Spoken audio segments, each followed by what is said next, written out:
اور ایک ابن عربی رحمۃ اللہ علیہ، عقل، تصوف، علم، نجوم، ادب، شاعری، سنت اور کتاب کی تشریح، یہ تو ایسے ہی 10 12 15 علوم ہیں، امام تھے وہ ابن عربی رحمۃ اللہ علیہ۔ ان جیسا تیسرا آدمی شاید ابھی تک نہیں آیا۔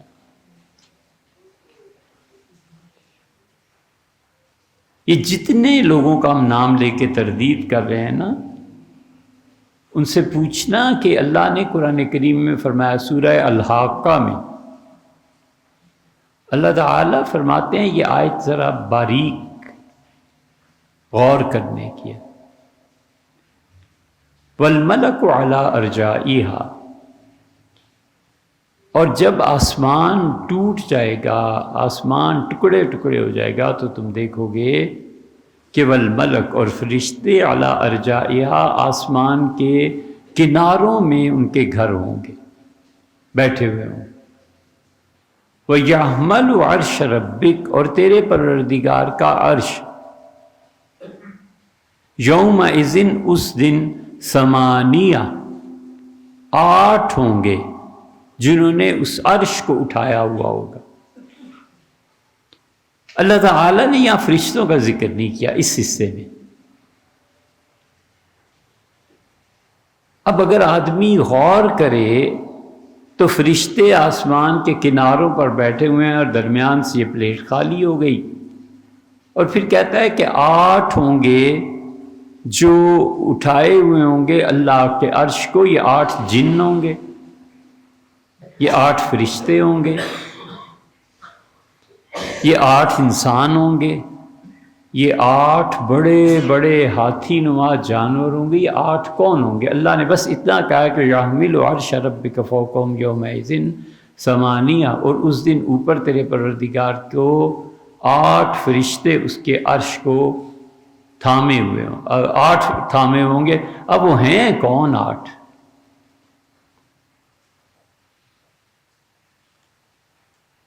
بہت ڈرتے ہوئے، شاید پہلی مرتبہ، شاید کیا یقیناً میں پہلی مرتبہ آپ سے عرض کر رہا ہوں، اس مسجد میں جو لوگ جمعے میں آتے ہیں، جو ہمیں بلاتے ہیں، بڑی تعلق اور محبت ہے نا، الحمدللہ،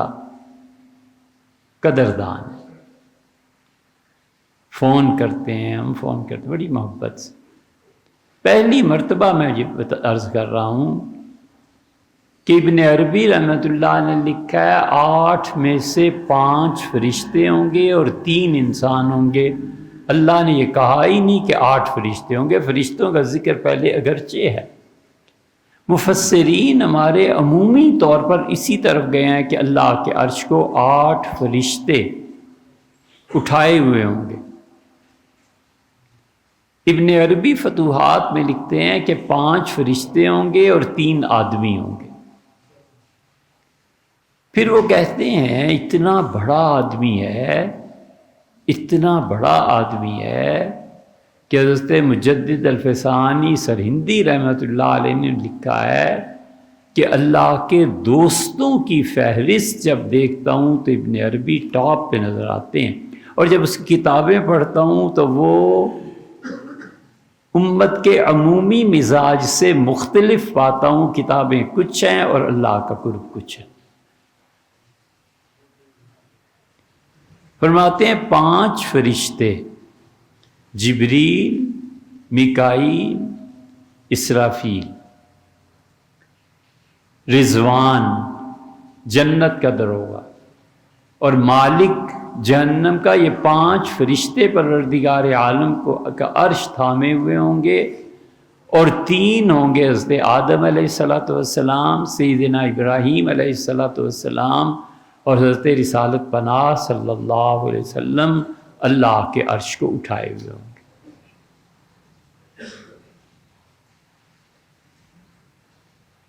اب اس کی جو بحث ہے، زیادہ سے زیادہ یہی کہا جا سکتا ہے کہ ابن عربی رحمۃ اللہ نے جو کچھ لکھا ہے یا جو انہیں کشف ہوا ہے یہ ٹھیک نہیں، چلو نہ صحیح۔ سوال یہ ہے کہ یہ جو اتنے بڑے بڑے ویسٹرن کلچر سے بھرے پڑے اور جن کے اندر علم رتی کے برابر نہیں ہے، اور جو علم ہے اس کے استعمال کے لیے، یہ جملہ تمہارے استاد جو فتوے کا کام کرتے تھے نا ان سے کہتے تھے، ہمارے مفتی صاحب کئی مرتبہ سال میں دہراتے تھے، اور ہم لوگ شاگرد تھے تو ظاہر ہے استادوں کا حق بنتا تھا، کہتے لو تم بھی چلے ہو مفتی بننے، لو تم بھی چلے ہو شریعت کے حکم بیان کرنے۔ ارے مولوی صاحب،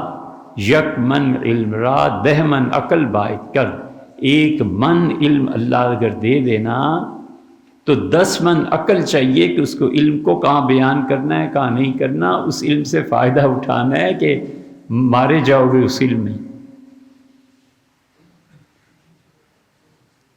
تو یہ تو مدرسے میں حال تھا۔ یہ جو جدید طبقہ، یہ نئے نئے افسانے، نئے نئے قصے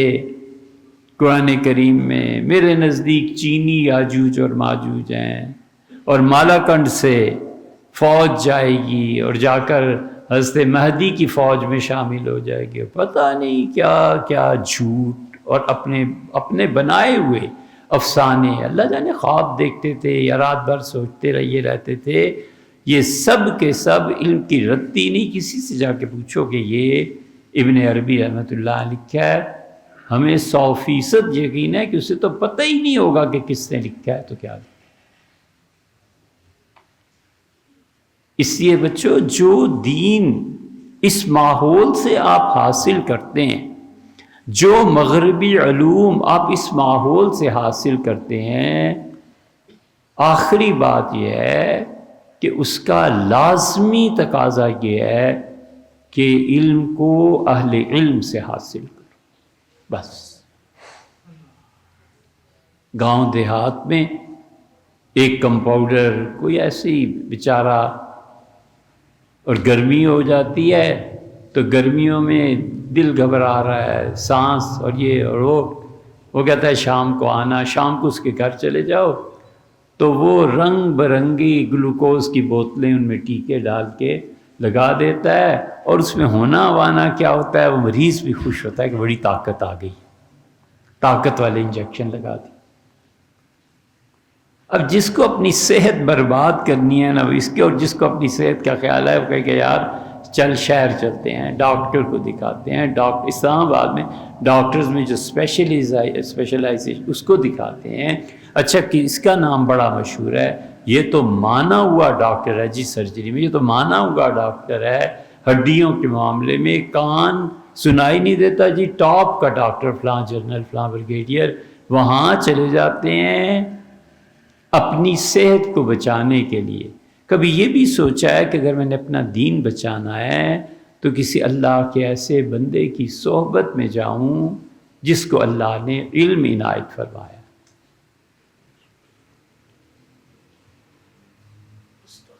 ایسے لوگ بھی ہیں، اور بھی ممکن ہے آپ ہوں، ممکن ہے میں ہوں، بیمار ہو جاتا ہے تو کہتا ہے یا اللہ کسی اچھے ڈاکٹر سے واسطہ پڑے، یا اللہ کسی ایسے کے پاس لے جا جو میرے مرض کو سمجھ سکے۔ عورتیں عام طور مائیں بہنیں کہ یا اللہ میری بیماری کسی لیڈی ڈاکٹر کو سمجھ میں آ جائے، اس کے لیے دعا مانگتا ہے، اس کے لیے نہیں مانگتا کہ یا اللہ دین ہے، مرنا ہے، جواب دینا ہے، قبر کا عذاب ہے، اے خدا تیرے سامنے پیش ہونا ہے، اللہ کسی اچھے بندے کے پاس لے جا تاکہ صحیح دین سیکھو۔ تو اس لیے بچوں، یہ جو دین انٹرنیٹ پہ اس پہ ہے، کبھی اس پہ بھروسہ نہ کرو، یہ آئی اب آ گئی ہے، کبھی بھروسہ نہ کرو۔ اللہ کے وہ بندے جو زندہ ہیں، جو آپ لوگوں کے درمیان ہوتے ہیں، اللہ سے مانگ کے ان کی صحبت میں جا کے علم حاصل کرو۔ وہ غلط بھی بتائے نا، لیکن اگر اس میں اخلاص ہے، خدا کا خوف ہے، تو اللہ اس غلط پہ بھی سزا نہیں دے گا، کیونکہ اس بندے نے اپنی ایک فتوے کا اظہار کیا، وہ بیچارہ جان بوجھ کے کسی کو گمراہی کی طرف نہیں لے جاتا، وہ بھول گیا، کچھ ہو گیا۔ اور جو دین نہیں جانتا وہ صحیح بھی بتاتا ہے تو بھی غلط کام کرتا ہے۔ جو ڈاکٹر نہیں ہے وہ صحیح دوائی بھی بتائے تو بھی غلط ہے، اور جو ڈاکٹر ہے وہ غلط دوائی کبھی کبھی دے دیتا ہے، کہتا ہے بھائی معاف کرو میں نے جان بوجھ کے نہیں کیا، میرا خیال تھا یہ چیز ہے، اس کا عذر قابل قبول ہے۔ اللہ تعالی ہمیں اور آپ کو سب کو دین کی رہنمائی کے لیے دینداروں کے انتخاب کی توفیق بخشے۔